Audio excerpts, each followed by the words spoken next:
En fi, canviant d'assumptes, parlem d'accions molt importants que es duen a terme, que no li donem molta importància moltes vegades, i és la donació de sang. I avui s'estrena el nostre company Joan Milian, que jo tenia ganes de veure ja, però sí pel meu costat. Com estàs, compi? Bona vesprada, Àlex. Bona vesprada. Estrena, faltava jo per baixar. Així estic. I per portar-nos un tema molt important. Molt important, perquè, Àlex, tu dones sang?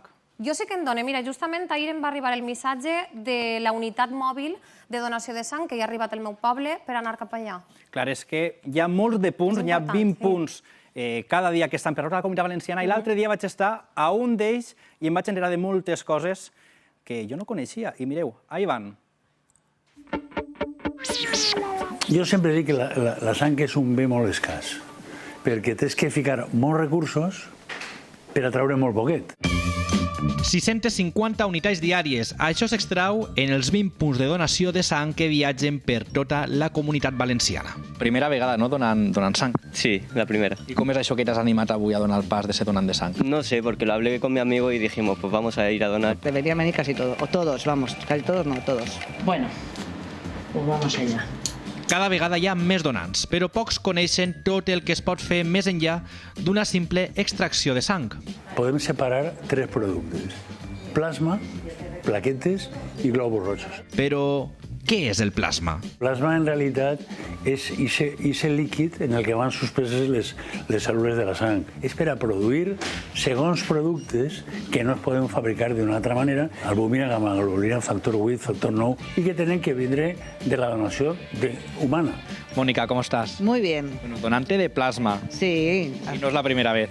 No, de plasma llevaré 2 o 3 donaciones. Es lo mismo que una donación de sangre, ¿no? Prácticamente. Igual, estás un poquito más de tiempo, te sacan la sangre y de la sangre te sacan el plasma. Se quedan con el plasma y te retornan la sangre. I moltes vegades, quan anem a donar sang, ens trobem amb voluntaris com José María, que ens informen d'altre tipus de processos. Nosotros lo que hacemos es informar sobre la donación de médula. Un procés moltes vegades mitificat. Es un mito, para ellos vienen aquí a clavarles una estaca en la espalda. Y no es así. No. Es cuestión de explicar las cosas y de que se conozca, porque es que no se conoce. Vaja, que curiós, perquè jo no sabia que donaves el plasma, el tornaven la sang, i a més que podies donar-ne setmanalment. Sí, el món del plasma jo vaig enterar just allí, que és molt interessant. I a banda, donació de medula, que és la que tractarem avui, que tenim així una convidada amb nosaltres que sap molt d'això.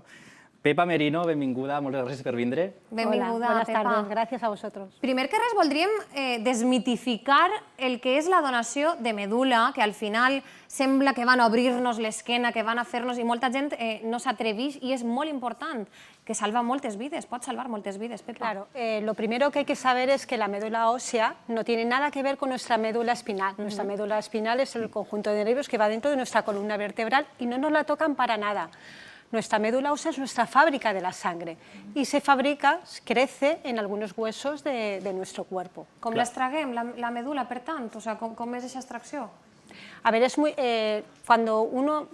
Se hacen distintos tipos de extracciones, pero es un sistema muy fácil, no es nada complicado y normalmente se hace por aféresis, que es un proceso que es como si fuera una donación de sangre, pero más larga. Un poc més llarga, o sigui que tampoc tenim ninguna intervenció diferent, ¿no? No, se llama trasplante de médula ósea cuando se hace el trasplante porque lo necesita un receptor, un paciente y un donante, pero no es una operación.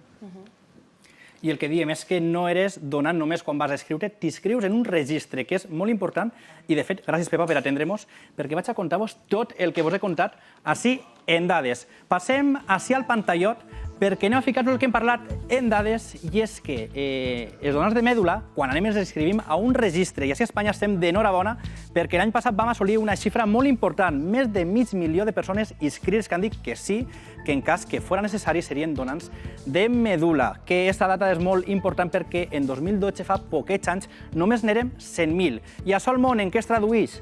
Ho mirem, perquè al món ja són 42 milions de donants de medula. En el rànquing, primera posició, Alemanya, més de 10 milions d'inscrits. Segons el rànquing, Estats Units, amb un nombre molt similar, i acabem en tercera posició per al Brasil, amb 5 milions de persones que han dit sí que serien donants de medula en cas que fos necessari. I com deien, trobar un donant que siga 100% compatible és molt difícil, és una loteria. un d'entre 400.000. I quan tardem, en cas que et diguen necessites un donant de medul·la òssia?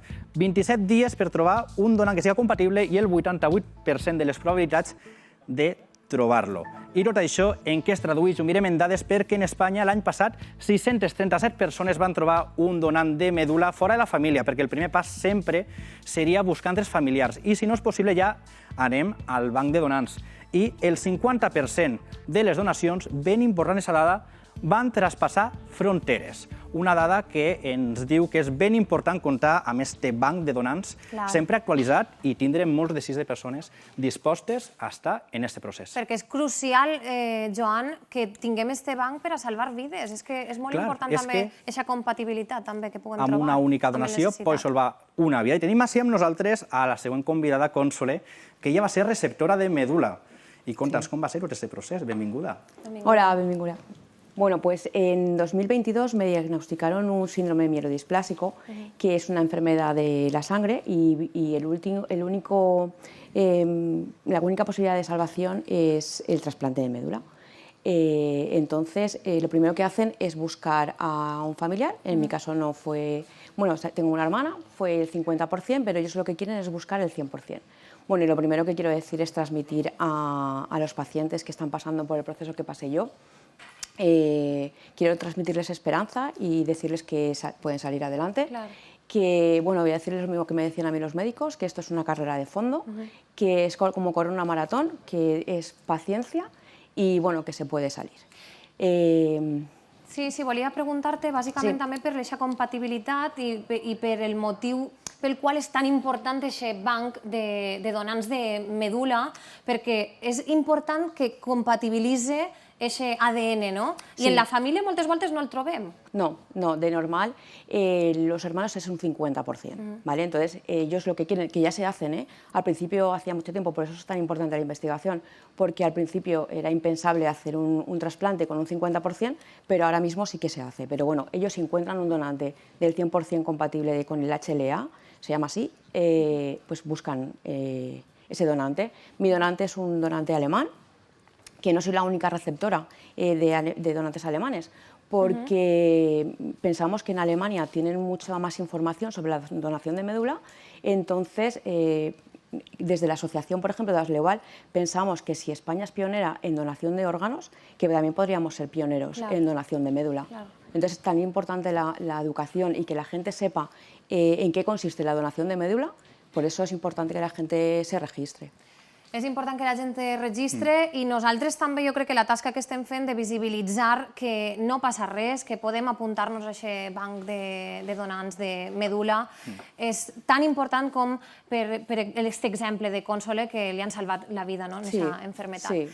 Moltíssimes gràcies per vindre, per aportar-nos la vostra experiència també a les dos que heu vingut. I Joan Milian, ens tornem a veure de seguida amb un tema molt estilós, podríem dir. Molt diferent, un tema diferent al que hem portat ara. Molt diferent, molt colorit, no? Molt diferent. Després ho presentem.